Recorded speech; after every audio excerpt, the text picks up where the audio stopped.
sparse, both in the remaining Democratic primaries and in the fall races. Please help me welcome to the National Press Club podium the President and CEO of the National Council of La Raza, Janet Murguía.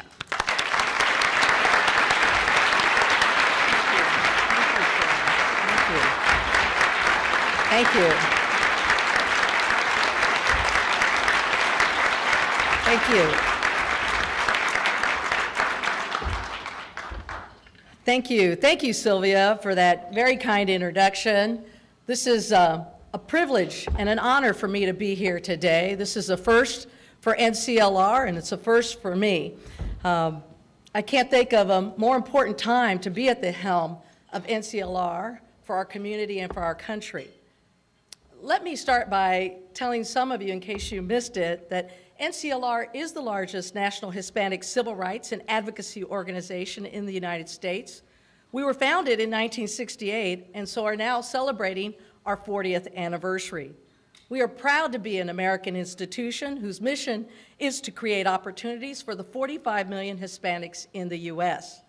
Together with our nearly 300 local affiliates across the country, NCLR works to improve the lives of Hispanics in 5 key areas: asset building, civil rights, education, employment, and health. The nonprofit Times has named us among the top 50 leaders shaping the nonprofit world, and we have been singled out in the recent new book focusing on high-impact nonprofits called Forces for Good. Our work has been honored by the U.S. Surgeon General, and our former CEO and our current board chair have both earned the prestigious Hubert H. Humphrey Civil Rights Award by the Leadership Conference on Civil Rights.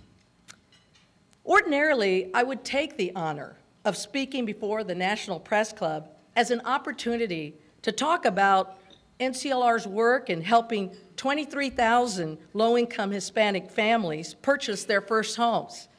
I would talk about how we are helping keeping those folks in their homes despite the unfolding housing and foreclosure crisis. Perhaps I would talk about NCLR's recent efforts to build a network of charter schools that serve some 25,000 students, or a system of healthcare clinics that serve another 85,000 families. Maybe I would talk about our role in public policy achievements, including the expansion of the Earned Income Tax Credit, or creating the refundable child tax credit that together lift more than 2 million Hispanic families out of poverty every year. These days, however, only one of our issues seems to capture the attention of the media. Only one of our issues seems to resonate with elected officials. Only one of our issues seems to matter to the general public. I'm speaking, of course, about immigration. Since the defeat of comprehensive immigration reform last year, conventional wisdom has touted immigration as the wedge issue of the 2008 election. It overwhelmed the presidential primary debates and has been the focal point for many of the subsequent off-year and special elections. And despite the repeated repudiation of candidates at the national level who espouse the harshest rhetoric, conventional wisdom continues to lead candidates to demagogue this issue down ticket in congressional, state, and local races. I come here today out of concern. I believe that as a nation, we are fast approaching a turning point. What started out as a public policy debate last spring is on the verge of becoming one of the largest civil rights issues of our generation.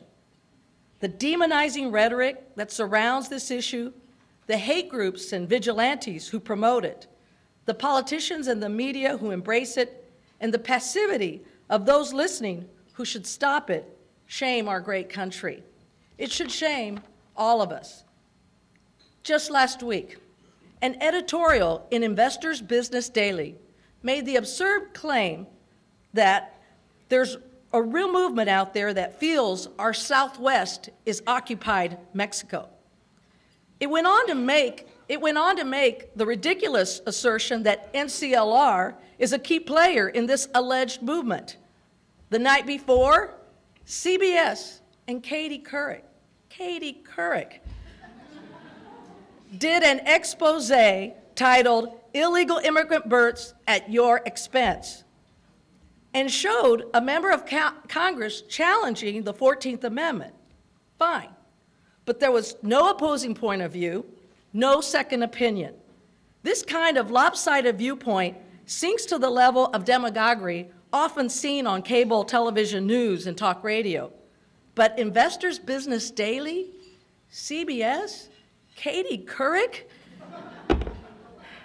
is no one above exploiting this issue? As a nation of immigrants, we have struggled with the demonization of others in our past. The choices we have made have not always lived up to the ideals that make this country great. We have not always listened to the better angels of our nature. Every major civil rights abuse in our nation's history has been preceded by the vilification and scapegoating of a single group.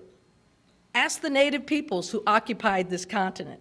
Ask the Africans who were brought here in chains. Ask the Chinese immigrants who built our railroads. Ask the Irish immigrants who needed not apply.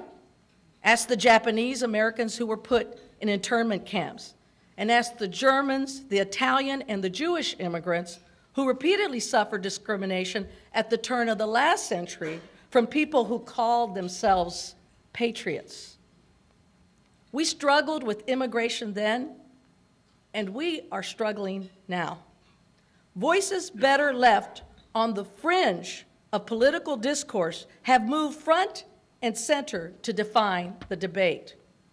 Their harsh rhetoric has filled the immigration debate with code words that demonize and dehumanize not just immigrants, but all Latinos as a threat to the American way of life. They depict us as an army of invaders. They call us a swarm, a massive horde. They say that we bring disease and crime to our country.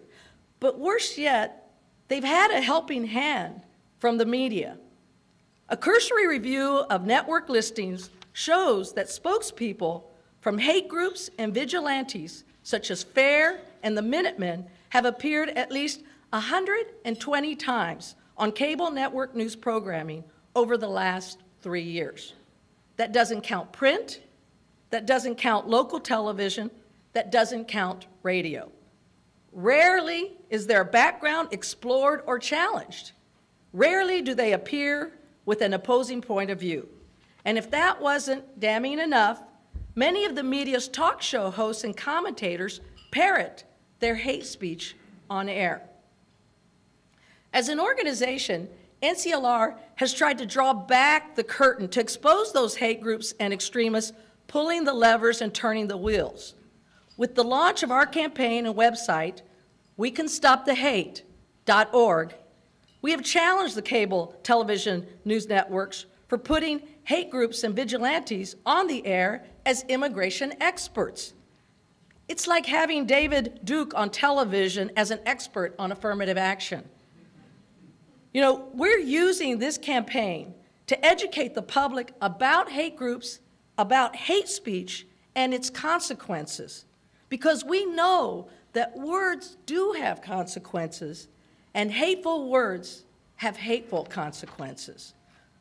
Log on to YouTube or Google or any major newspaper or television website and type in the word immigration. The posts following any video or article are often so ugly they will turn your stomach. It's no surprise that hate crimes against Latinos are up 35% over the past 4 years. Hate groups targeting Latinos are up 48% since the year 2000. 2/3 of Latinos say that the failure of immigration bill has made life more difficult for Latinos overall, and roughly half say that it has affected them personally.